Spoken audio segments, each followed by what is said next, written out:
Hello. Um, Joyous occasion is today in that I bring a game review for Nimbim, uh, meinen deutschen Freund.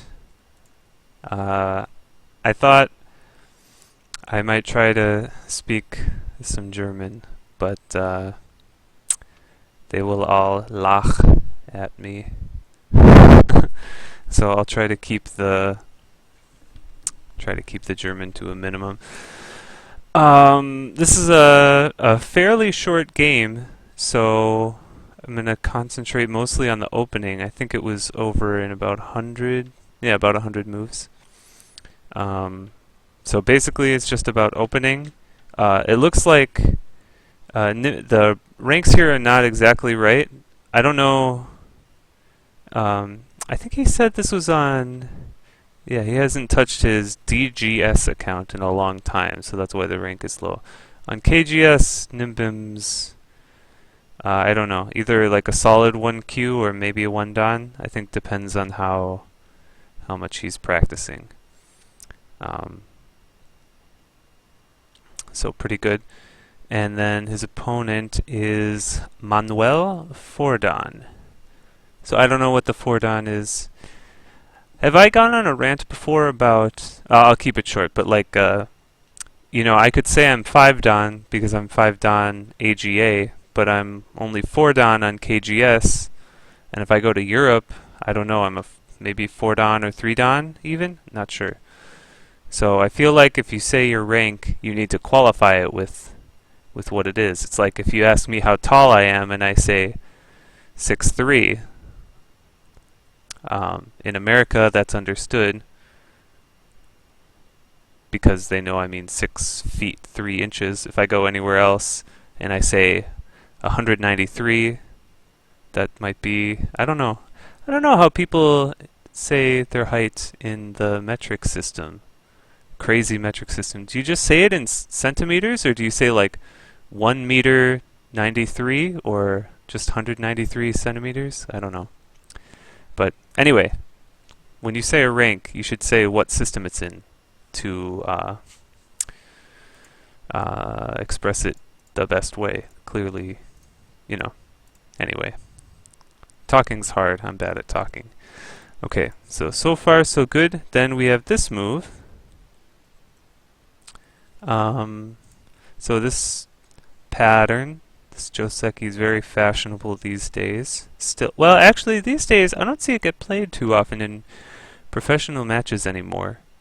I think Black played this for a long time, like a year or two ago, like from about 5 years ago to about a year ago, I think. I don't know.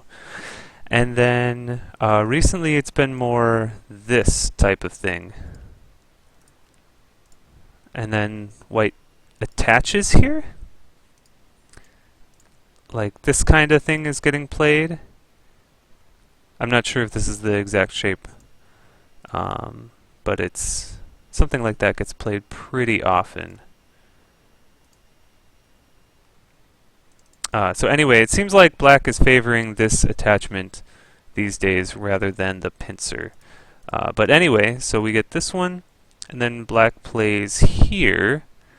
So I just researched this, so this is all straight, because I don't know this pattern very well. It's too new, and the variations change so fast that I can't keep up. But so I just researched this. So this is straight from Insang, Huang Insang, the 8 Dan in Europe. Number 1 on the ranking system there. Ever heard of him? So extending is possible, but Black played a mistake later. Hane is also possible. The Hane is, I guess, more often played because Black gets a big corner. But so this, the N4 attachment for white is conditional. Conditional on white needs to have this corner, and the ladder or up around here has to be good for white. So it goes like this. So this is the ladder that has to be good for white. So in this game, clearly it is. So Black takes the corner, white can capture. And then black can play here to have like 20, 25, 26 points cash in the corner. White has this Ponuki facing this cornerstone and in the center. So I don't know. I personally, I don't mind this as white, especially because it's white's turn, so I could play another big point, like here or something. So I think it's fine for white, even though it does give up a lot of territory to start the game. I mean, that's really big. Black like has 40 points already, and white doesn't have any territory yet. So that's why Insong said he prefers it for black.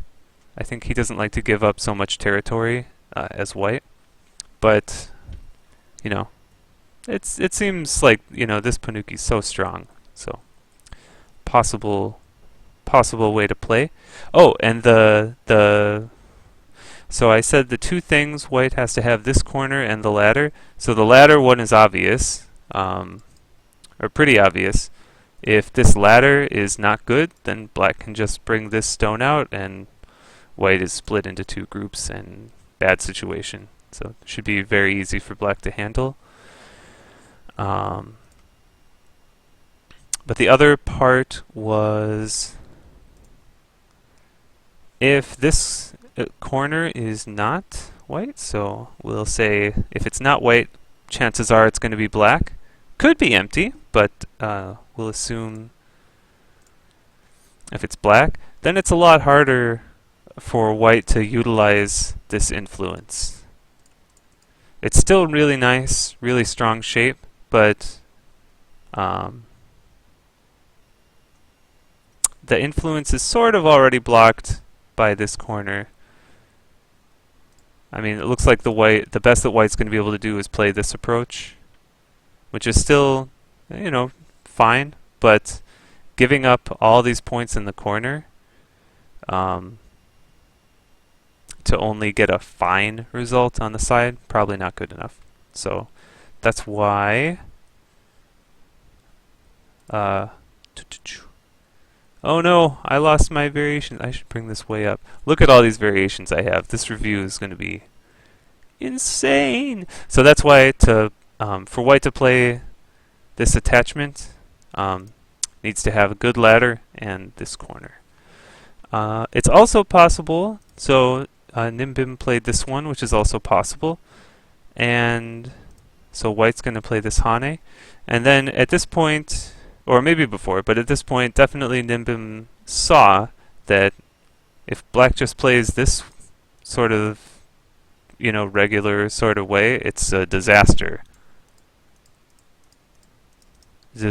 result.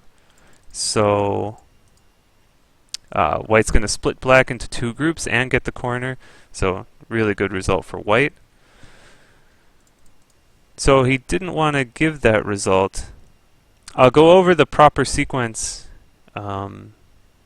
really quickly, but I really can't explain it that well because it's so many possible variations, and you know, these new, it doesn't even get played anymore because pros already moved on to a different thing, but it might come up in your game, so I'll show you the proper way. The proper way is white plays here, and then this move comes. So it's looking at this to take the corner and this to connect to the side. And so white has to play here, otherwise oh, I guess there's a ladder here. So if the ladder is good for white, actually that's interesting. I guess black can play these exchanges first, and then white can't. Oh, white could do that, but then here. Actually, that's good for white. So I guess black would go down. Here. Push? I don't know. This is crazy. I don't think it's worth anyone's time for me to fumble around trying to figure out the best moves. I'm just going to show the proper sequence. So white goes down, then black blocks the corner, then white sort of fixes this shape, and black goes here to make sure that the corner is secure. Then white pushes, push again, cut to make sure this group is safe. Otherwise, if white didn't do that, then this links all the groups up. So cut, and then black needs to extend for this group's sanity.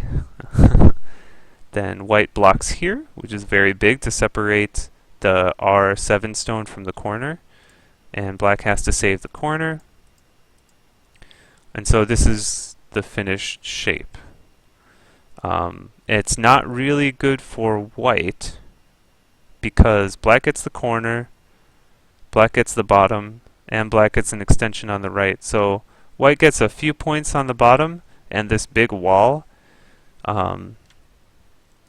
This wall should be really useful if white's going to give away so much territory on all the sides, but there's no real way to use it, right? There's not a weak group to attack. There's no way to make a big extension or a framework with it, so it's just kind of, you know, just a wall. So this is the proper sequence after oops, what'd I do? After this extension. So now I'm sure everyone will have that sequence perfectly memorized and apply it perfectly in every game that you play ever again. So my work here is basically done. Okay, so black goes down. Let's get back now into the real game. So this attachment looks really nice to connect the R7 stone to the corner. Then white pushes. And here, I feel like this is where you know something went wrong. Black really, really should be able to extend here. And then if white can push, but you just keep extending, or jump or whatever. And the thing is, if this corner is fine, if black can handle this move, then I think it's a pretty good result for black, because black saves the corner, and again, white gets this wall, but it's not really useful. But I can't.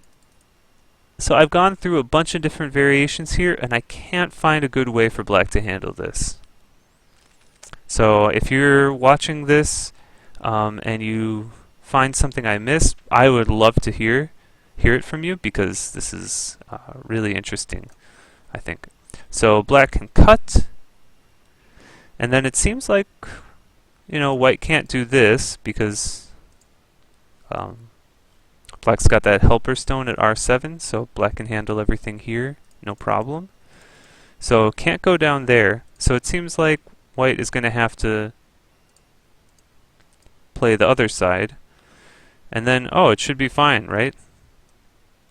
Maybe black could even cut, but at the very least, black should be able to play this net, and then white gets a little corner, and this group is really weak, so this should be great for black, right? But there's a mistake. I think white should not play this Atari and just go down. And now I can't really find a good way for black to handle this cutting stone at Q5. So if black does this, then white's going to cut here. Big corner for white. This R7 stone is really bad, and there's still bad Aji around here, because this P4 point is like a false eye. So there's a lot of potential shortage of liberties things here. For example,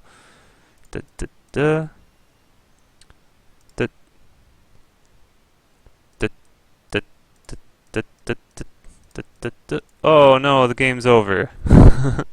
So there's a lot of weird things that could happen around here. And white got this really big corner. So that seems like a disaster for black. So what if black plays this? Okay. Now cut. So if this ladder works for black, then it's great, right? But blackstone is here, that means blackstone is here, that means blackstone is here. So this D16 is a ladder breaker. So the ladder doesn't work. So what to do? Can't win the liberty race because white has 4 liberties and sort of the corner area, which can usually help. Black only has 3. Okay, so that one doesn't work. Black could try going down. Oops. Going down instead, but I don't see how that... It doesn't really help after this. I think... this one... here... That would... White's going to be able to play here, but this result would be still pretty good for black. Give up the 3 stones in the corner, but this wall is really strong, and this group is okay.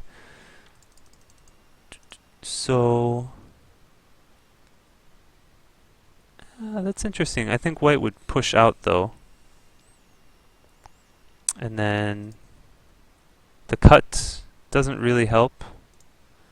Black can take these stones, maybe. White could still fight back this way at some point. But anyway, these 3 stones are dead and these are getting out, so no real chance for black. Push this way doesn't really help. It's still 3 liberties to 4. Black's going to lose.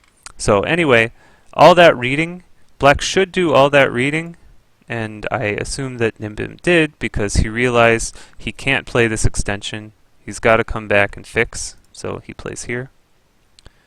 And then... oh, that's not what gets played. And then white plays here. After this, let's evaluate this result. So it looks like if we give the corner territory to black, it's like 13, 15, about 18 points in the corner, and some influence to the right side. White gets the territory here, which is not that big, like 6 points, 6 or 7, I don't know. But white gets really good influence again, facing the center, and this stone over here facing D4. So remember in the other variation we talked about how white needs to have this so that the influence already has an extension in place. It's perfect in the game. White gets this really strong group and already has an extension over here. So I think the result is pretty good for white. Also, I don't want to give anything away, but I'm going to. The corner still has some Aji. If black plays somewhere else, at some point white's going to be able to push here, Atari, and do something. Either extend to look to jump out, or go down to try to live.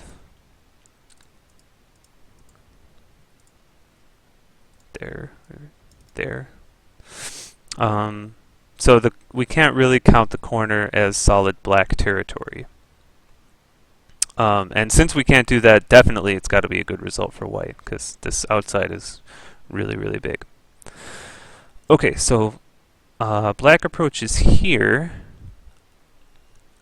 I'm not really strong enough to say that this is a big mistake, but if I were black, I would want to play here and go for this kind of shape, because I feel like I've got this influence here, and I've got this corner. So if I can get this shape on the top, it's like there's a connection between the stones, and it feels like my upper side has a really good synergy, as InSong says, synergy effect. So I think the influences facing each other like this is going to be really good shape.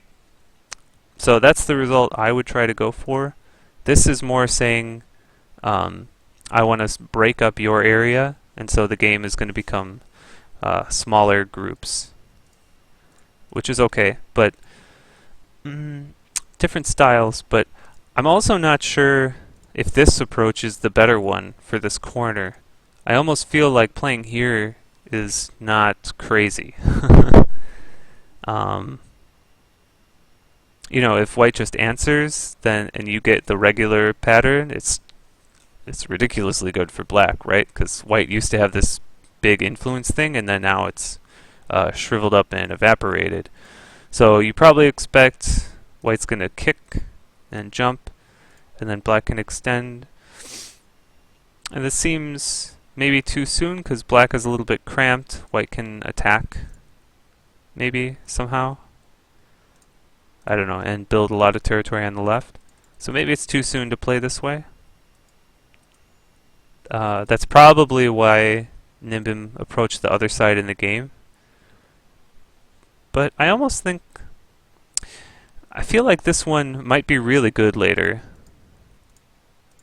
It might be really good to break up this area, because this is white's big area, and if you can handle this group without too much trouble, then you destroyed white's biggest area, which is pretty nice. So maybe that's another reason why this might be better, to sort of save this area for later.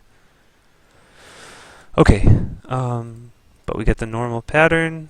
White plays up there, very calm. And this one, this is the only move so far where I'm a little disappointed. Because this one it's so narrow. It's a really narrow, small area. It's not a super small move, but it's... I would play here without thinking too much. If I get the regular pattern... Oops, not that. Then I think the left side formation's pretty good for black. White can extend and take this point, but then black can extend on the right side. And it just seems like a average game. Maybe white's a little bit better because of the Aji in the bottom right corner, but pretty reasonable. But this one is so narrow. It's like, I don't know. It just seems too narrow, too small. So I would have played somewhere else. White splits up this area. Okay. And then again, this one, it's hard to attack this stone. It's on the 4th line, and it's got some breathing room on both sides. If I were black, I would probably play this and try to turn this M17 into an attacking stone. So if it's like this, could play this cap maybe, and then attack this one stone pretty severely. This seems pretty good. If white is struggling to get out here, then you can separate this white group from this white group and should be able to get a pretty good result. So it's kind of difficult for white to play this way. Difficult to deal with the cap. So I don't know, if white plays a pincer, I would jump, and then these two stones, it's pretty weak, right? Should be able to attack. And then the main reason I want to play this way is because, so I said that this M17 was not good. It was kind of slow and narrow. But as soon as you play F17, then M17 becomes a much better move, because now it's not just an extending stone that's going to make a few points up in this area.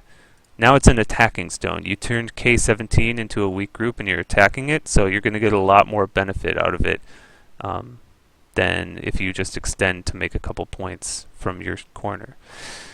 So that's my thinking there. Black plays this one. White attaches. And black just goes down, but I would have Haned for sure. Like if we get the normal pattern that happens sometimes after this attachment, normally it's something like this, and then this exchange isn't here, and white will extend here. So this is sort of Joseki, sort of normal pattern. that gets played in the mid-game. And in this case, it looks pretty good for white because white gets a solid group inside of black's biggest area. But in the real game, if it turns out like this, clearly it's much different. This looks terrific for black because white's extension is only one space instead of three, so it's super narrow. And black still has the really good shape in the upper right corner. So I would go for something like this. I don't really think there's a better way for white to play. I guess could try something like this, but still doesn't really seem like there's much there. Could try this one to try to do something in the corner, but after this, I looked at this for a little while. I couldn't find a good way for white to continue. If white extends again, black extends, and then again we see that this A-B exchange is really good for black, and black still has the corner. Okay, so I would have played this Hane. This one gives one more, white takes one more exchange, and then attach to settle the shape. I do like this a lot, because I'm sure Nimbim thought, oh, I hope it's I guess I've been saying Nimbim. He's German, so I guess maybe he would pronounce it Nimbim. I don't know. I guess he can maybe tell me in the comments. I hope I haven't been pronounced. I'm going to keep saying Nimbim because that's how I've been saying it in my head for like 3 years. Anyway, so he saw that this connection makes black really over-concentrated here. And not really good. White can go down just to make the base here, or jump. And I'd say white's pretty successful in this area to split up black's side. So this one puts a little bit more pressure. So now Hane link, push, and connect, and then white jumps out. So black gets the territory up here. White gets a really strong group, actually. This group is pretty strong. It doesn't have clear eye shape, but it's pretty strong. Got a lot of liberties. So decent result, I think, for both players. So now black plays. Now black plays f17, and he says, "I thought." Oh, he doesn't say, "I thought I would eventually split these groups, but it turned out really bad." That's how an American would say it. He said, "I thought I would eventually split these groups, but it turned out really bad." Sorry, that's my German accent. I think splitting these groups is not maybe the best idea. If you want to split them, just split them. But it's kind of difficult to attack because this group on the right is pretty strong. I think if white just extends here to save the K17 stone, it's tough to find a good follow-up against this right side group that actually does anything. Like you could keep attacking this way maybe, but since white has this really strong influence down here, you can't really make a lot of points in the center by attacking this way. And if you're running out and you strengthen white on the top, it's just going to give away territory up there. So I don't really like this move as much anymore after white has this really strong group, because since white has a strong group here, this K17 stone is a little bit stronger, or it's like it's got a friend in the area that it can run over to for help, so harder to attack it. So instead, I would probably approach from this side now, and if white wants to take it, just give it and take my thing on the left side. It still would be a pretty reasonable game. Black has pretty solid territory, although there's still the Aji down here. Okay, but we got this, and jump away. And so there's a weakness here because black jumped 2 spaces, so wanted to play h17, but he plays this first,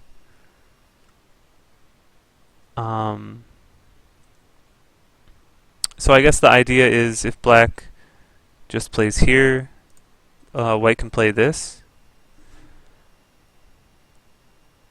But I don't really think this is anything to be afraid of. I would just do that. I mean, white is able to make a base, but you get the follow-up over here or here, which is pretty big on to put pressure on the corner and extend from your group. So I think maybe the most important takeaway from this game for Nimbim is that from this point on, black was trying to attack this K17 and N14 and split them into like start a fight and attack and try to get some profit from them. But that sort of contradicts how black has been playing this game so far, because after this result, black took territory but made white strong and gave white influence. So, and it's the same thing in the bottom right. Black takes territory but makes white strong and gives influence. Sort of the same thing over here. So, after taking all this territory and giving white all this influence, it's not really consistent to then start a fight, because since white has influence everywhere, it's easier for white to fight. So if I were black, that's why I would have played this attack or this approach instead, to just keep the game simple, territory, and try to play a really good endgame and win that way. Or alternatively, black could play this and then jump this way, and then it's not as weak. White can still play this, but then just give it and come back over here. Yeah. Basically, I think black cared too much about this area, like around N18, when really it's not that big. Because it's really difficult to attack these two groups, so that makes this area only worth points, and it's not that many points. Okay, black extends and then comes back. I don't really think that extension is a good exchange. If you want to extend, I think you should just extend, because if white blocks it, still you might be able to look at the corner, because this one looks to play underneath and push through. Oops, something like that. So if white blocks it here, you can push out and do this, and then look for A and B. So I don't think white is just in a big hurry to play there. If I were black, I would just Hane and then jump, do something for this group. You make a good shape on the left. Looks like you could still play the 3-3 later. And so as long as you can handle this H13 group, then black definitely has a lot more territory than white. So it's kind of up to white to attack this group and get a bunch of profit from it. It doesn't seem that easy. I think I didn't mention it, but I think black played this, and then white plays one more move here. I think it's a little slow, this one. It's definitely solid and makes white, again, really strong and thick in the area. Maybe something like this would be a little bit better, or a more aggressive way. I guess this one doesn't really work anymore. Could maybe try this. It's sort of interesting. Looking to play here. And actually then there's this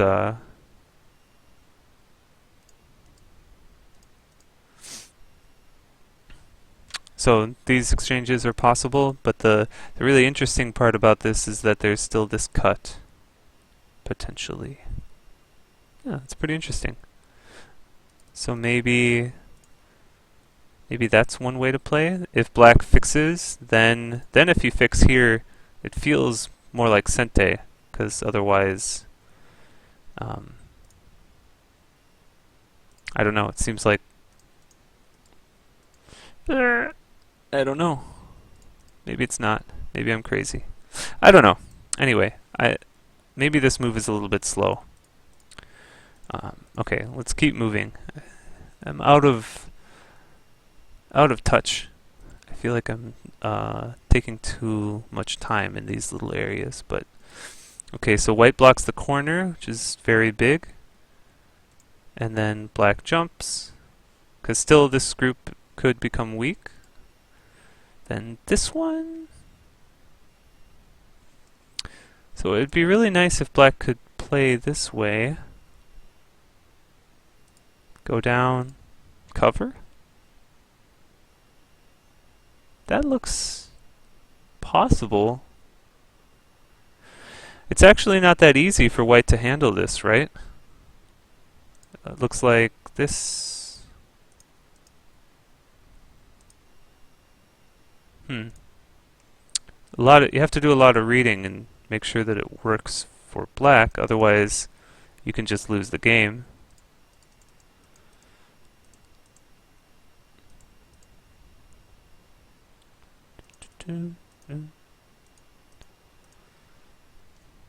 So I guess you could play here, but this is...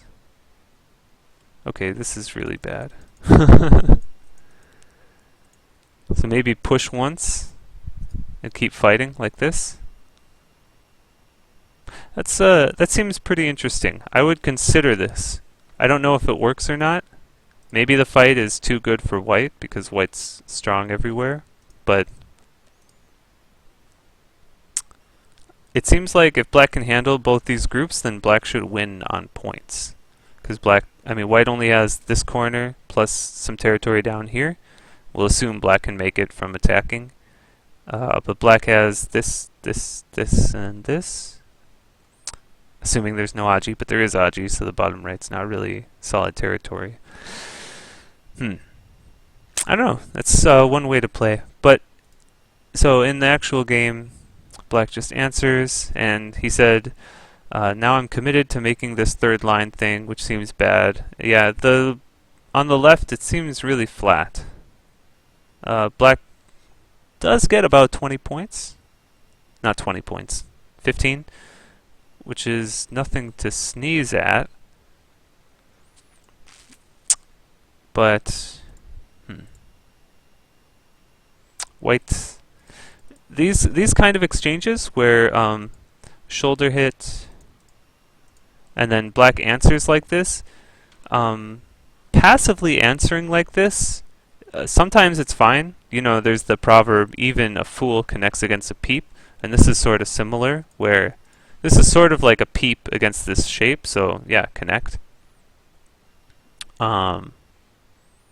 But if you can, this is the kind of thing where strong players really don't like just answering like this, if possible.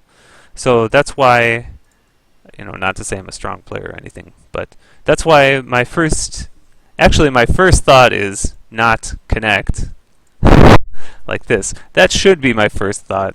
But actually my first thought is I just want to jump and fight and not give my opponent what my opponent wants. But as we saw, it can get really complicated. So you have to do a lot of reading, and then never make a mistake, because if you make a mistake, you'll look like an idiot, and then everyone will laugh at you, ha ha ha, but it's not good. Anyway, so white keeps attacking this group. And this one, so black needs to play some moves to save it. White plays this, and then maybe I would almost call this the losing move, N17, because it's really, it's a really narrow area. It's like, even if we go back to this move, I didn't like it because it was really narrow area and not really achieving that much. And then again, with this move, at this point, white's group is really strong, and black's group is really strong. White's A group and black's B group, they're both really strong and settled. So playing a move like n17 is only points, right? You only get points from it. You don't get to follow up with attacking or anything like that. So that sort of makes it endgame. You could almost think of it as endgame. A move that's only worth points, but not life and death. Those are the sort of moves we play in endgame. And it's pretty, in terms of points, it's pretty big. But actually, if black plays somewhere else, like, I don't know, like this move, white doesn't have a really good follow-up up here, because this Hane, black can counter Hane, and then white can't really, oh, I guess white could do that. But still, double Atari, capture, Atari, and white gains a couple points, but not really a big deal. White could link, but then black plays here, and that's like almost no points. I guess white could try something really fancy like this, but still it's just a few points at this stage in the game. You know, like 10 points maximum. So I gotta think there's bigger moves than n17. So I think. Oh, and he even says, I thought if I don't protect m17, there would be no point at all in the m15 exchange, but something here seems more important. So I really like that he considered this, because I think this would be fine. You play this move, and then your group here is basically alive, right? Because it sort of captures these two white stones, and it limits the influence around here. So I think this would be fine. And like we said, if white doesn't have a big move to follow up, but I understand what he said. He says if I don't protect m17, there'd be no point at all in the m15 exchange.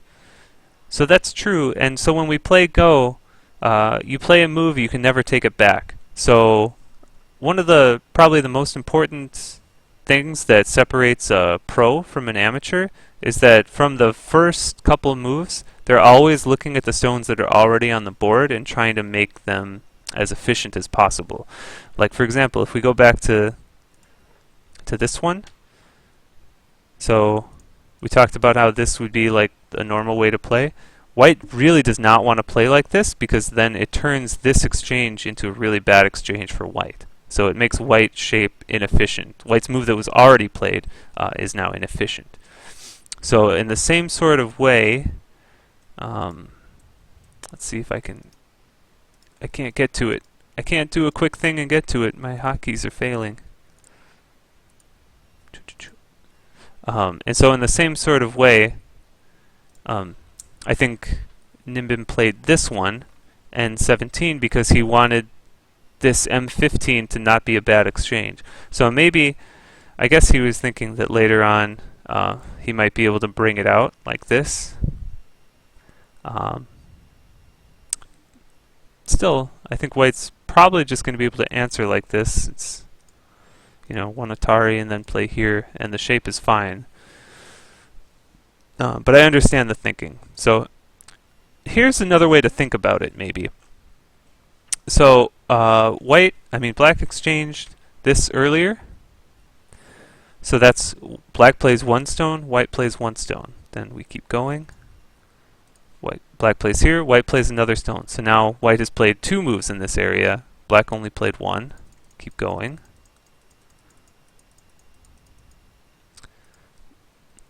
Black plays this for the outside. White plays another one. So now white plays three moves for black's one. White played this one, and this one. And black only played this for this stone. So now white played two additional moves in this area, but only got like a couple points, right? And if white wants to get more with another move here, then white plays 4 moves in this tiny little area. Whoa, I said that so emphatically that my monitor shook. It started wobbling. 4 moves! Anyway, back to the point. If white has to play 4 moves to counteract or to sort of, negate your one move, I think you can consider that an extremely successful move. You played this one exchange, and it forced white to invest 3 additional moves in the area and only get like 10 or 15 points. That's definitely got to be a good overall ratio for you, because you got all. It's like if we count it,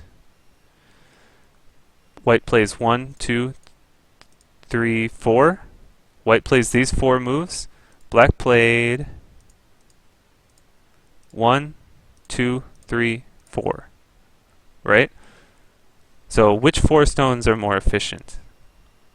It looks like black gets a base, gets these stones, and influence around here, which helps to counteract and negate this influence down here. White gets like 10 points maximum. And still black has additional stuff that, something like this to reduce the total amount of points. Okay. So that's a nice way to think about things, I guess. Maybe this exchange is bad, or after this, maybe you kind of feel like this M15, M14 exchange is wasted now.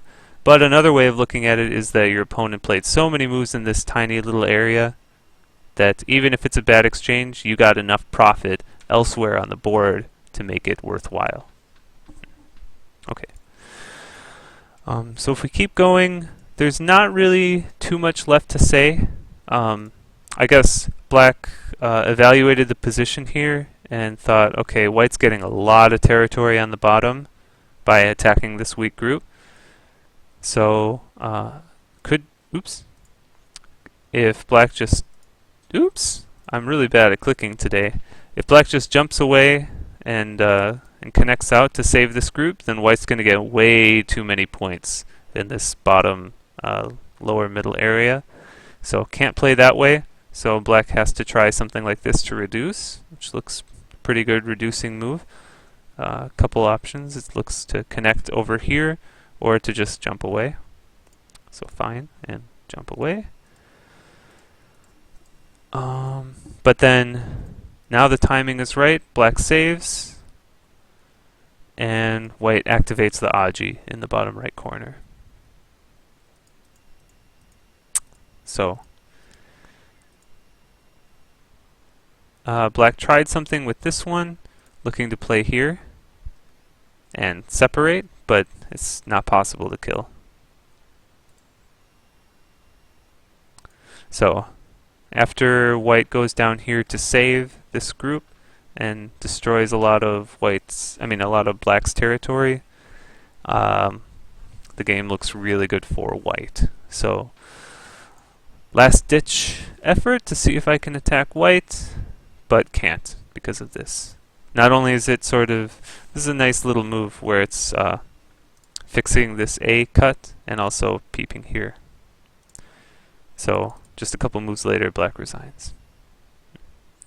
Okay, so the main things about this game is sort of evaluating the position.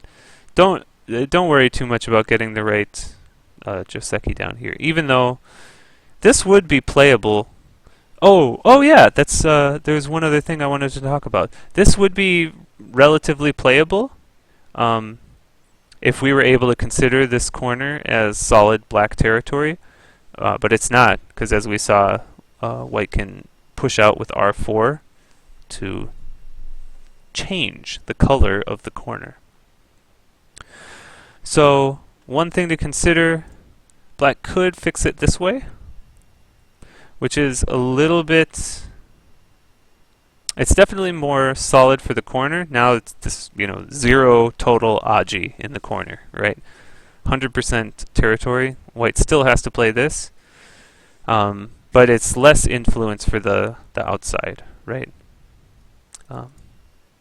With this one, it's really nice shape for the outside. So I definitely can understand playing this way, but in retrospect, I think it would be better for black to play here. Or maybe even this one. It's a little bit more greedy, but it should be okay. Right? Or you could play some crazy move like this. Or at this point you could just leave it because you have more liberties. But anyway, so maybe this would be a slightly more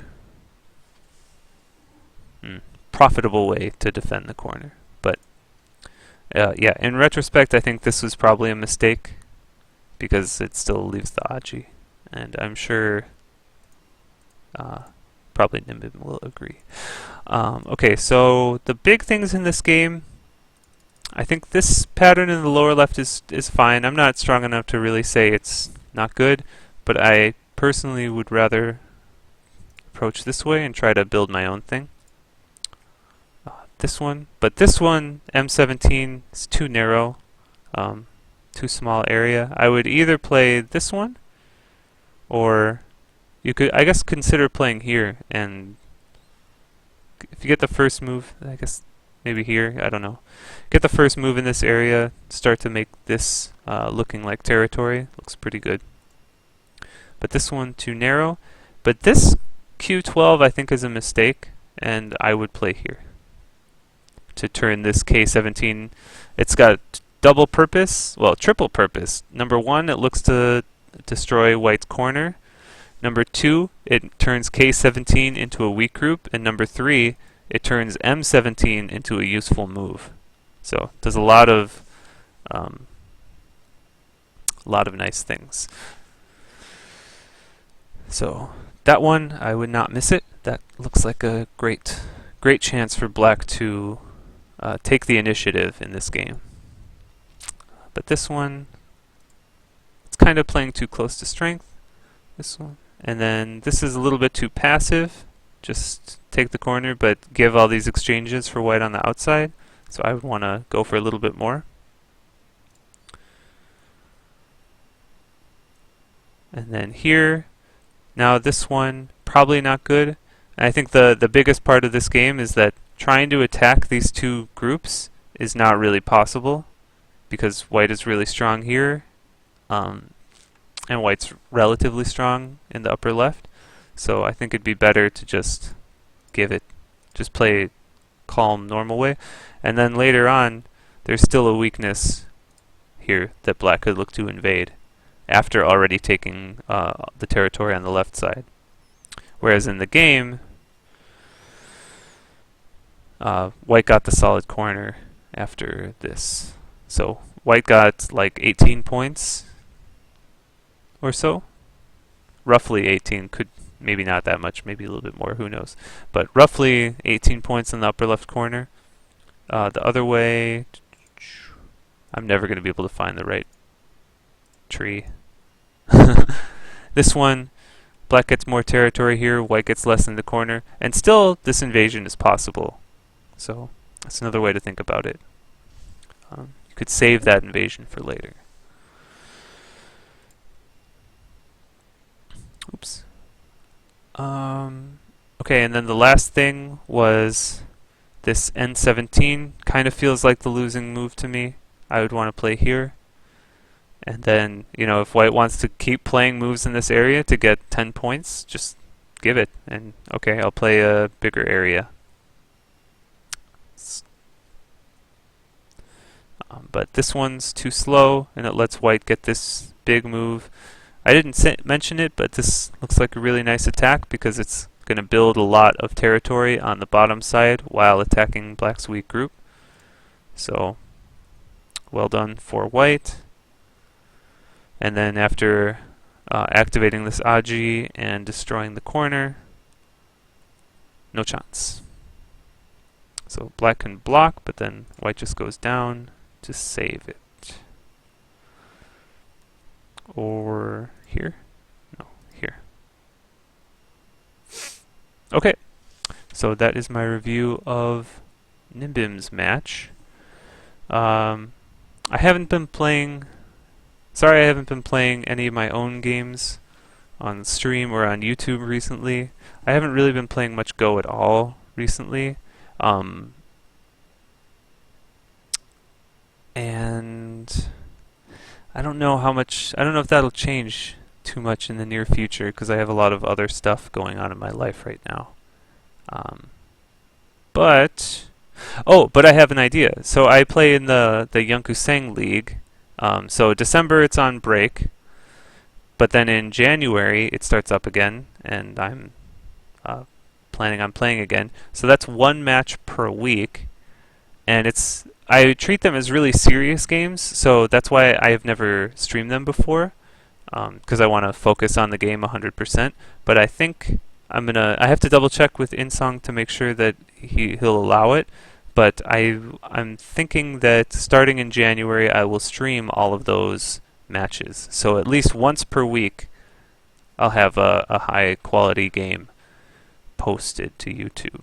That would be pretty cool. So I hope he will allow that. I don't think I could stream his advice because that's, you know, like his intellectual property or whatever. So I don't know, something to think about. Hopefully that'll come. Yeah, so thank you for watching. If you have any comments or questions, I would love to hear from you. And if you would like your own game reviewed, it's a lot easier for me to find time to do a game review than to play games myself. So I'd be happy to look at any of your games, should you desire. So feel free to contact me if you would like to do that. Oh, and the one thing in particular is, yes, if you can find a good way for black to handle this R4 move, please tell me, because I couldn't find a good way. And I think if black can handle this in the corner pretty well, then it should be a good result for black, because black gets to play for both sides, but I don't know. Anyway, okay. Thank you for watching, and that's it. Bye-bye.